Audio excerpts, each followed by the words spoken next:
Segundo as Crônicas, capítulo de número 7, verso de número 12, está escrito assim: E o Senhor apareceu de noite a Salomão e disse-lhe: Ouvi a tua oração, escolhi para mim este lugar para a casa de sacrifício. Amém? Amém. Tome teu assento adorando a Deus. Aleluia.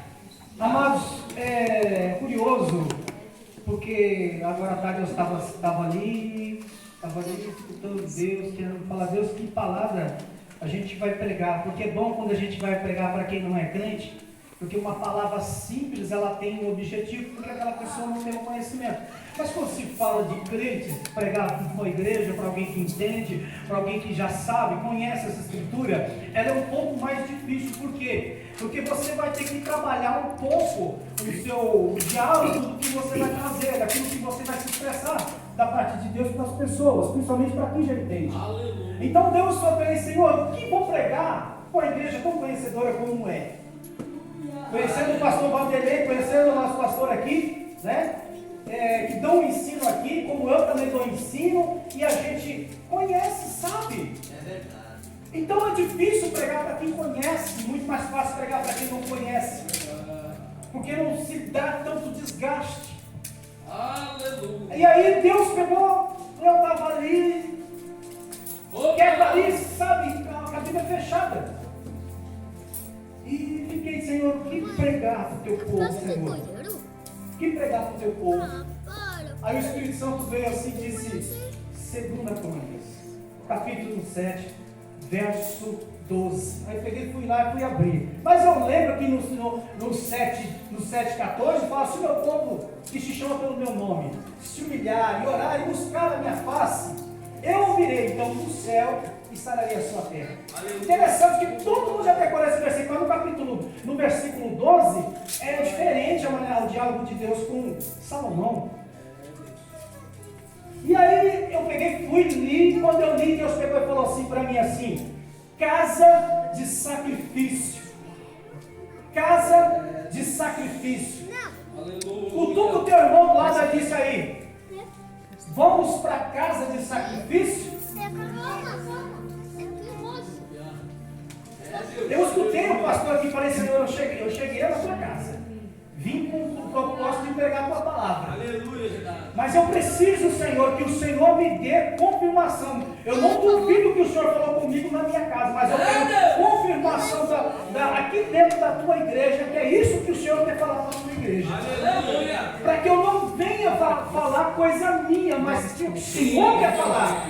Porque o meu propósito como pregador não é fazer você pular, sapatear, glorificar e muito menos chorar, irmão.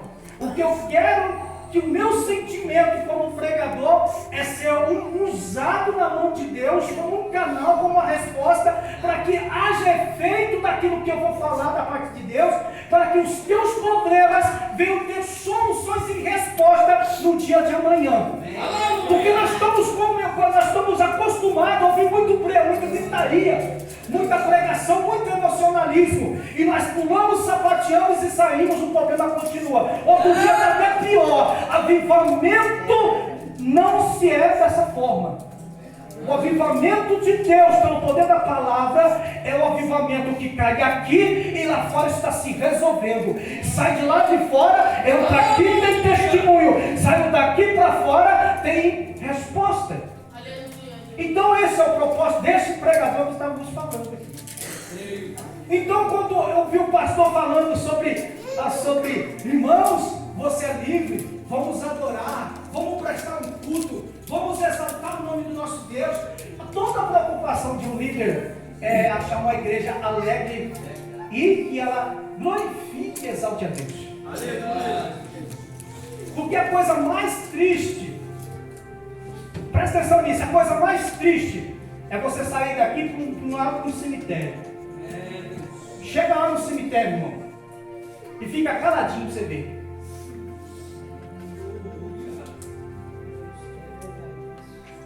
Você vai escutar só o quê? Ou o vento que está passando, que está batendo no gramado, ou um animalzinho, ou um passarinho, alguma coisa desse tipo. Mas a voz humana, adoração. Aleluia. Por espiritual a Deus, porque Deus sabe a sua necessidade, sabe a minha necessidade, tá, etc. E todo pastor, todo líder, ele tem esse objetivo de trazer, despertar em você o desejo de glorificar, de exaltar, de bem dizer o nome de Deus. Mas quando eu fico observando o texto, quando ele disse isso, Deus pegou e falou assim para mim: eu não sou Deus para que minta, e muito menos um homem que se arrependa. Tudo que eu falo, eu comprovo. Ele é Deus. E aí, ele assinando embaixo, dando seu carimbo, falando: não é isso que a igreja precisa ouvir, que a minha igreja, que é a igreja do Senhor. O interessante dessa história, que nós vamos aqui narrar, falar dela um pouco, é um pouco de nos ensinar, de nos preparar, de nos gabaritar, para prestar um culto a Deus. Que culto é esse, pastor? Que culto é esse que tantos outros antigos, que é antigo da época, sabem qual eram os cultos antigamente, como era? Não tinha tanta pregação, tanta conhecimento como nós temos nos tempos de hoje. A mensagem era mais curta, mais objetiva e mais dura, mas tinha efeito dentro da igreja. Tinha convertimento, tinha batismo com o Espírito Santo, tinha pessoa se rendendo, pessoa pedindo perdão, fazendo reconciliação e etc.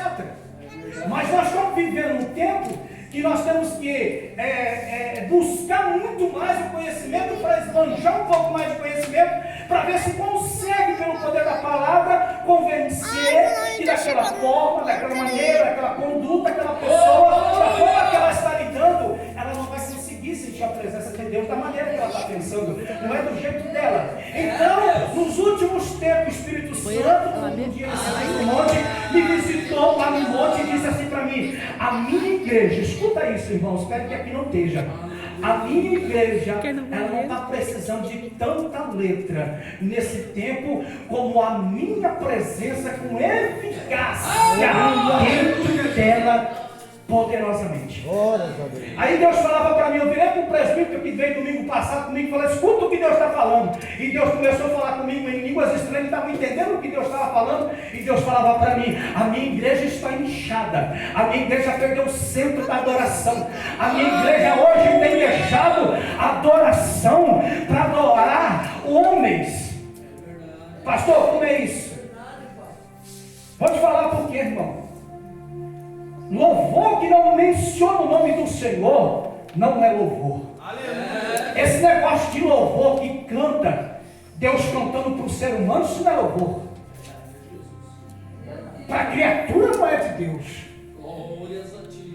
A palavra de Deus fala que Deus nos fez, nos deu o Espírito, vivência, deu a intimidade, a presença, para que a criatura adore o Criador, não o Criador adore a criatura, em valores invertido. E Deus fala comigo naquele monte: meu povo está perdendo a centralidade. Quem sou eu? Aleluia! Ou seja, o povo está perdendo o centro da adoração, que adora e exalta a Deus. Quando eu olho para Crônicas, quando eu olho para essa passagem bíblica, a observância aqui é de sacrifício. Quando Salomão ele tentou a casa de Deus e a casa do rei, quando foi tudo terminado, ele se apresenta naquele lugar, ele começa a orar, e quando ele começa a orar, irmãos, quando ele começa a buscar a Deus, quando ele começa a se humilhar a Deus, quando ele começa a clamar a Deus, Deus ouve e Deus desce. E quando Deus desce, Deus observa e já fala com ele presencialmente, tete a tete com Salomão. E a observância de Deus para Salomão é muito importante, porque não é porque ela está lá no Velho Testamento que ela não tem validade para o nosso século. Quando ele disse: eu ouvi atentamente a tua oração. Aleluia. Olha, Deus se declarou: eu ouvi atentamente a sua oração. Isso representa para Salomão para aquela época, que era uma época da lei, né? Uma dispensação de lei, que Deus estava ouvindo o teu povo no momento de clamar. Que Deus não estava com os ouvidos tampados, como Isaías 59 diz, que os ouvidos deles não estavam tampados, que os braços deles não estavam cruzados. Ele estava dizendo para Salomão, eu ouvi, Salomão.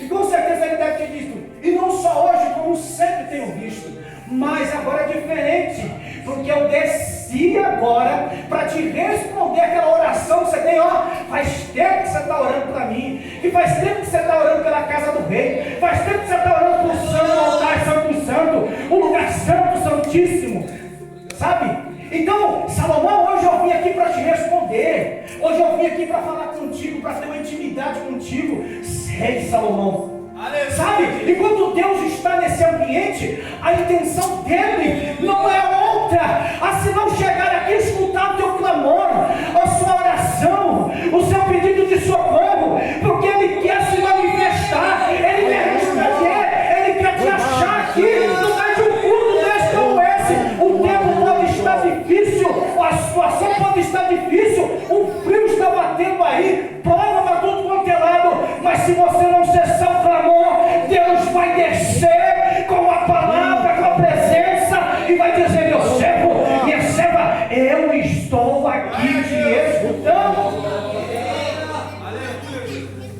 Porque meu Deus, ele não deixa ninguém sem resposta. E quando ele aprova, depois que ele fala isso, ele fala para Salomão assim, Salomão, eu aprovei e santifico esse lugar como casa de sacrifício. Aleluia. Interessante. Sabe esse versículo aqui? Para nós entendermos uma coisa. As pessoas do nosso século dizem assim, e isso a palavra também diz, que Deus não habita mais em templo feitas de mãos humanas. A primeira resposta de Deus foi feita pela mão de um homem, o templo. Deus respondeu lá. Existe uma má interpretação nesse sentido. Porque ele tentou, mas quem estava no coração de fazer aquela casa era Davi. Mas Deus falou, Davi, você não vai fazer. Quem vai fazer vai ser o seu sucessor. Que eu vou escolher para que ele se levante e faça para mim.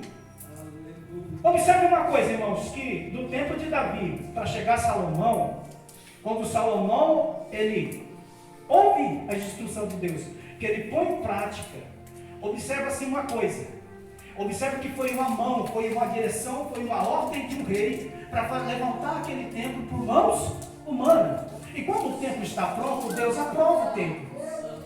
Mas quando nós vamos olhar para alguns capítulos da Bíblia, principalmente no Novo Testamento, nós vamos ver Jesus, quando ele chega diante do templo de Israel antigo. Aleluia! E quando ele chega naquele templo, Jesus fala assim, destrói esse templo em 3 dias, eu erguerei de novo. Só presta atenção nessa explicação aqui. Presta atenção aqui, para vocês não confundirem. Novo Testamento, Jesus mandando destruir o templo, depois de 3 dias ali, santificaria de novo, restauraria.